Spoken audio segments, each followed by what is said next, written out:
The Bank of Korea takes another pause in rate hikes, keeping rates steady at 3.5% amid a cool down in consumer prices and concerns over economic contraction.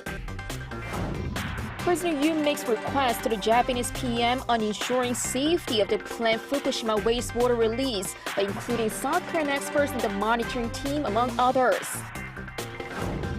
North Korea confirms its latest missile launch was a test fire at the Hwasong-18 intercontinental ballistic missile in a warning against Seoul and Washington.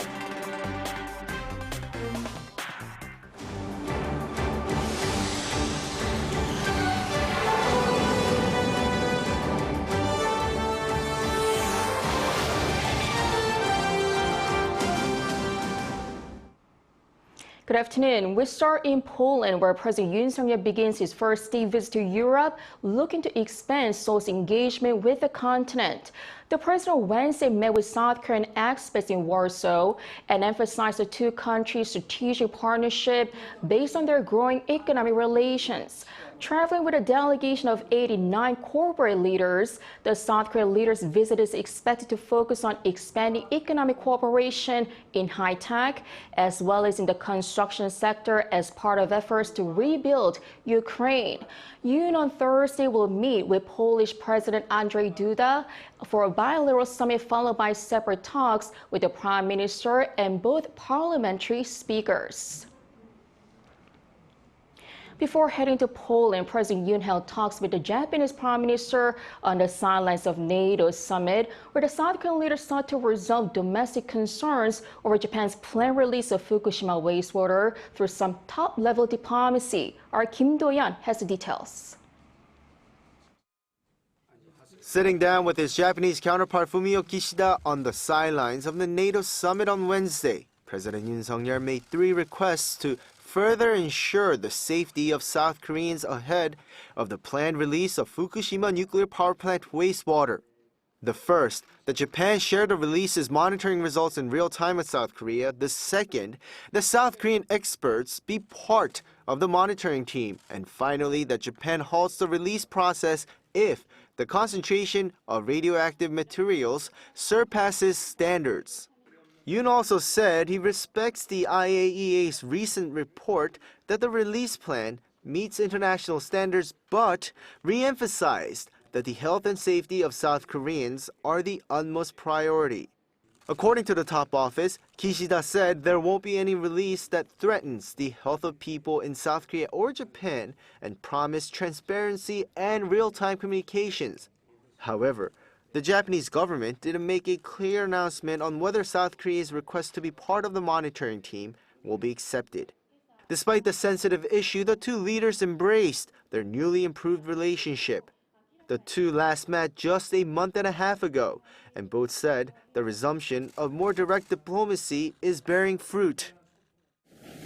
함께 노력한 결과 한일 양국 관계는 개선과 발전의 방향으로 지금 움직이고 있습니다. 저는 한일 양국이 협력하여 영내 평화와 번영, 글로벌 현안 해결에 크게 기여할 수 있다고 믿습니다. As President Yoon and I have opened a new era for the two countries, there has been progress in various different types of cooperation in both government and private sectors. According to the top office, the leaders also spoke about economic exchanges, which have resumed since the normalization of the relationship, with Japan relisting South Korea on its whitelist for trade. The two promised more official channels to further foster bilateral trade.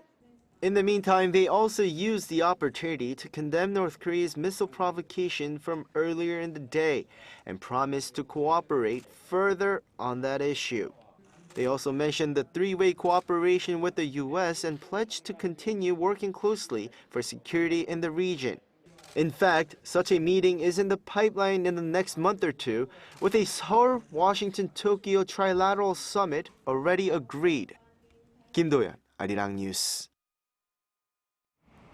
Other than the Japanese Prime Minister, President Yoon also met with a series of other leaders, putting himself on the front line of diplomacy, seeking to strengthen South Korea's cooperation on supply chains with the respective nations. Our Lee Soo-jin has this one. South Korean President Yoon Suk-yeol continues to pursue sales diplomacy. He attended 13 bilateral meetings during the NATO summit in Lithuania in an effort to strengthen the supply chain for key high-tech industries such as semiconductors and to expand into new markets. This NATO summit had the largest number of bilateral talks with 13. Notably, 8 of them were the first bilateral meeting since the inauguration of President Yoon, and it is expected to be a starting point for creating new achievements in the future. Yoon's meeting with Lithuania's President Nausėda on Wednesday was significant in terms of securing supply chains in the advanced tech industry, especially as the nation is a global leader in laser tech that's essential for ultra-precision and ultra-micro processing of semiconductors. During the summit, both Yoon and Nausėda said they hope to expand cooperation between companies of both respective countries in the advanced tech sector. The Lithuanian president also expressed interest in South Korea's advanced weapon systems such as self-propelled artillery. President Yoon also met with the Prime Minister of the Netherlands on Tuesday to strongly encourage Dutch semiconductor equipment company ASML to invest in Korea. ASML is the maker of the world's top DUV lithography systems and is known to be currently considering building a DUV manufacturing plant in Asia. Yoon promised incentives such as financial support and tax deductions. As for expanding into new markets, South Korea is mainly trying to boost exports of nuclear power plants, arms, and infrastructure. President Yoon explained the advantages of Korean-made nuclear power plants to the heads of the Netherlands, Hungary, Romania and Sweden, all nations that have plans to build new nuclear power plants and also offered cooperation on the nuclear front. The top office also said that it would put in its best efforts to work with relevant ministries and companies to systematically follow up with the agenda items discussed during the summit to produce meaningful results. 이수진, Arirang News. President Yoon at the NATO summit also sent out his key message calling for greater action on North Korea as he plans to expand military intel sharing with NATO. Our top office correspondent Oh Seung has more from Vilnius. President Yoon Suk-yeol has called for stronger condemnation and response to North Korea's nuclear and missile provocations as he addressed world leaders at a meeting of NATO countries in Lithuania extended to invited nations. Noting that North Korea's missiles reach could extend beyond its neighboring countries to cities like London, Paris and Berlin, Yoon on Wednesday warned that Pyongyang's actions threaten global peace and security. On that note, the South Korean leader expressed appreciation for NATO's condemnation of Pyongyang's nuclear weapons program in a joint communique released the previous day, which also calls for North Korea's complete, verifiable and irreversible denuclearization. NATO's statement in 2022 did not include North Korea, and the alliance has not issued a joint condemnation of the regime's nuclear and missile program since 2018. During his speech, Yoon also renewed Seoul's support for Ukraine, currently provided in the form of humanitarian aid and non-lethal weapons. The president emphatically promised that he and South Koreans will stand with Ukrainians until the day when their freedom is fully restored, and pledged to contribute to the NATO-Ukraine trust funds towards building Kyiv's resilience.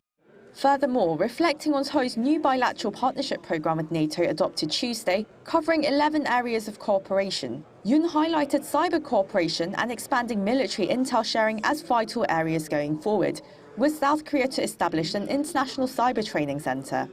A senior presidential official told reporters, Seoul is also expected to work closely with NATO on the organization's system that collects and utilizes military intelligence among member countries. Increasing its participation in information exchanges could provide insights for Seoul on sharing nuclear-related intelligence with the United States, as the two allies create and operate a nuclear consultation group to counter North Korea's growing belligerence. On that note, President Yoon stressed that the growing use of digital media and cyberspace are being leveraged by authoritarian forces, whose unhesitant use of war, violence and manipulation of public opinion challenge international norms. He called for nations with common universal values to cooperate more firmly in solidarity, saying Indo-Pacific and Atlantic security issues cannot be separated. On that note, Yoon on Wednesday moderated the second meeting of NATO's 4 Asia-Pacific partners, Japan, Australia and New Zealand. Yoon's office says the AP4 leaders agreed to work more closely with NATO and Pacific Island countries, as well as bolster cooperation on supply chain diversity and resilience and cybersecurity. 오수영, Arirang News, Vilnius. North Korea confirms its latest missile launch was a test fire of the Hwasong-18 intercontinental ballistic missile. The North's leader Kim Jong-un vowed stronger measures against what he calls continued hostility by Seoul and Washington. Choi Min-jung reports. North Korea confirmed that it test-fired its Hwasong-18 solid-fuel ICBM on Wednesday under the watchful eye of leader Kim Jong-un. This marks the regime's second launch of the Hwasong-18 after its first test launch in April. The North state-run news agency, the KCNA, on Thursday reported that the intercontinental ballistic missile flew around 1,000 kilometers for more than 74 minutes at an altitude of over 6,600 kilometers before landing in the East Sea. Analysts say that when fired at a lower angle, the ICBM can fly more than 15,000 kilometers, meaning it could potentially hit the United States. The Hwasong-18 is also known to be harder to detect and intercept than liquid-fuel ICBMs. And according to North Korean media, Kim has vowed to take a series of stronger military offensive actions until the U.S. and South Korea admit and give up their hostile policy against the regime. Pyongyang also noted that the launch came at a grave period when the security situation on the Korean peninsula has reached a phase of nuclear crisis beyond the Cold War era. The launch comes a day after North Korea threatened to take military action against the U.S. for allegedly intruding on its airspace. Professor Yang Mu-jin at the University of North Korean Studies in Seoul interpreted the launch as a message of warning against the deployment of a U.S. nuclear ballistic submarine in South Korea. This comes as North Korea on Thursday also accused the U.S. of plotting to use nuclear weapons against the regime under the Washington Declaration, which includes enhanced deployment of U.S. strategic assets in South Korea. Experts also say the launch was the regime's attempt to make up for the failed launch of its spy satellite and to display its advancing missile technology prior to a widely anticipated large-scale military parade later this month. Choi Min-jung, Arirang News.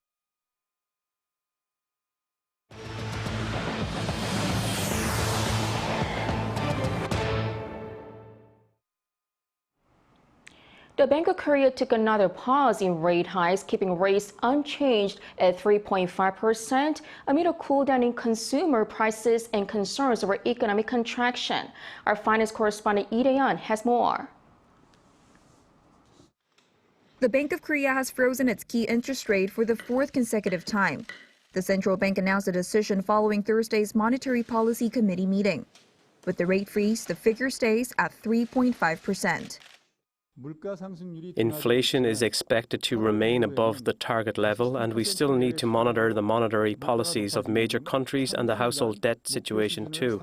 The Board of Governors voted unanimously to maintain the current tightening stance. The BOK began raising the base rate in August 2021 when it decided to normalize the rate, which had been significantly lower due to COVID-19. But the base rate has remained at 3.5% since February. Concerns over the economy were the major factor behind the BOK's decision. However, it's still uncertain whether South Korea's economy will see a rebound in the second half of this year as the country awaits recovery in exports and domestic consumption. The Finance Ministry earlier this month lowered this year's economic growth outlook from 1.6 to 1.4%. The Bank of Korea also lowered its forecast to 1.4% amid sluggish recovery for the IT sector and the underwhelming impact of China's post-COVID reopening. The reason concerns over record-high delinquency rates against loans with the Korea Federation of Community Credit Cooperatives is another factor behind the decision. The cooperative has been struggling with liquidity woes and bank runs due to the soaring loan defaults, which are causing anxiety in the financial market. The country is also seeing a slowing trend of consumer price rises, with the inflation rate last month dropping to the 2% range for the first time in almost 2 years. Meanwhile, following the BOK's decision to hold the rate, the interest rate difference between South Korea and the U.S. stays at 1.75 percentage points.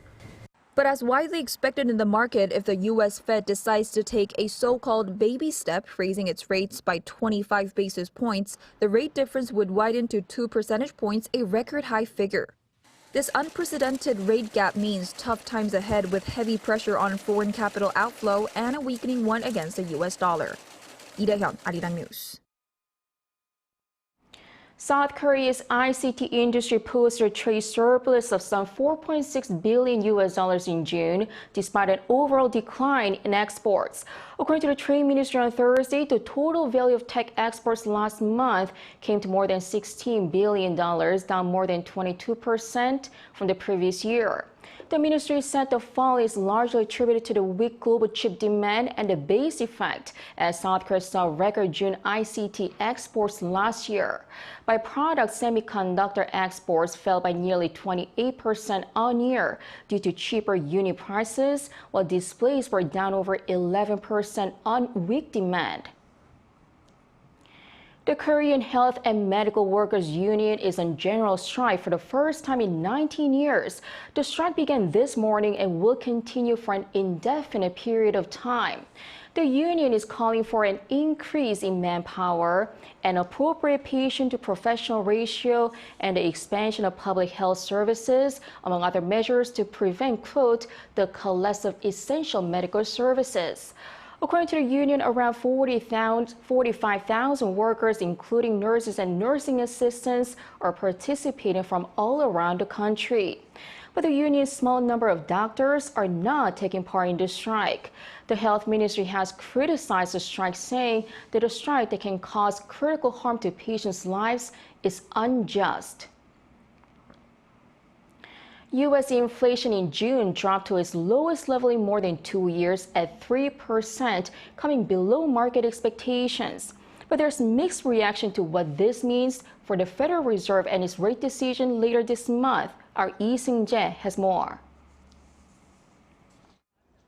As the U.S. Consumer Price Index slowed faster than expected in June, expectations are growing that the end is near for U.S. Federal Reserve interest rate hikes.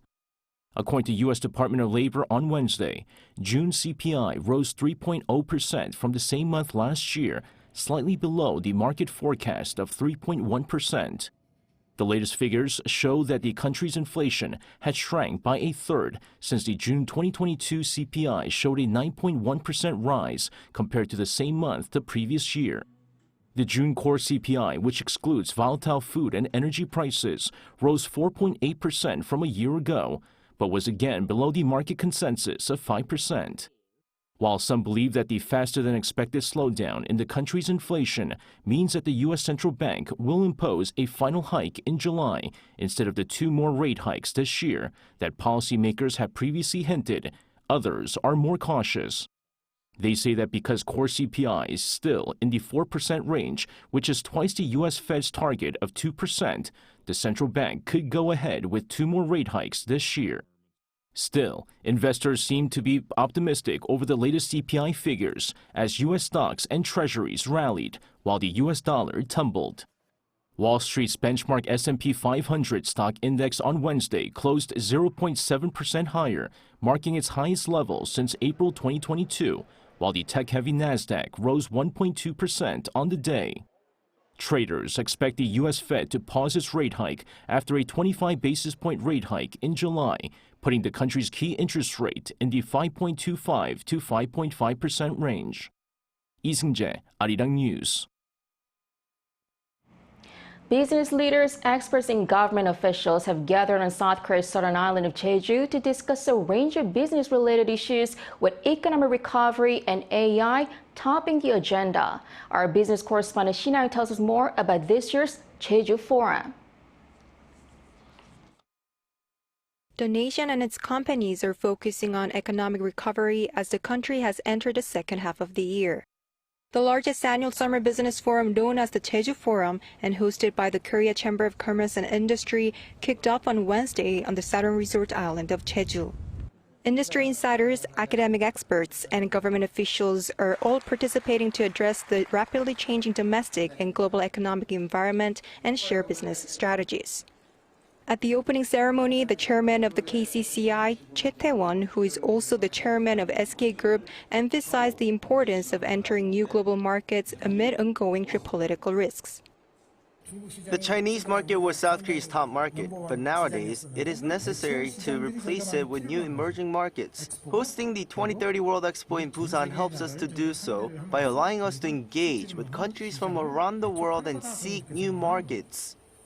As the first speaker, Finance Minister Chu Kyung-ho assessed the country's economy under a global economic slowdown and at a time of uncertainties.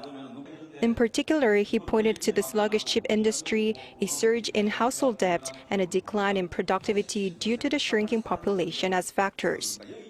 He also introduced the government's policy direction that will stimulate South Korea's economy. There are still remaining uncertainties. As part of short-term responses, the government will focus on improving the country's economic vitality and stabilizing people's livelihoods. In the long term, it will improve the country's fundamental economic structure. Throughout the forum, Bank of Korea Governor Lee Chang-yong will analyze the current global economic situation and offer advice to help aid South Korea's economic rebound. AI could play its part too, and participants at the forum can learn about the latest trends and how AI can be used in a positive way. 550 representatives of businesses from across the country have gathered here under the theme Insight and Healing from Jeju Island. And the 4-day event will run until Saturday. 신하영, 아리랑 뉴스, 제주.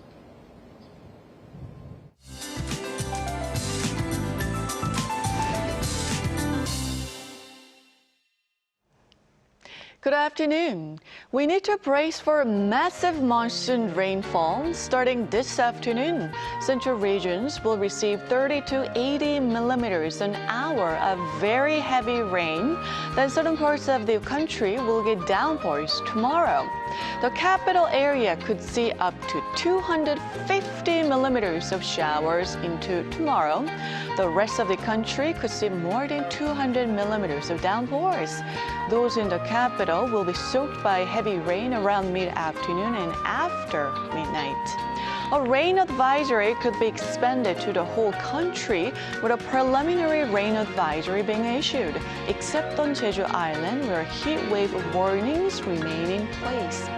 Temperatures will not rise much today, with most parts seeing figures in the mid to upper 20s this afternoon. Now, this year's rainy season seems to be wetter and heavier, and you might be wondering when this monsoon season will come to an end. Well, for now, we are forecasting that the monsoonal front will stay with us through next week. Stay alert and safe. That's Korea for you, and here's a look at the international weather conditions.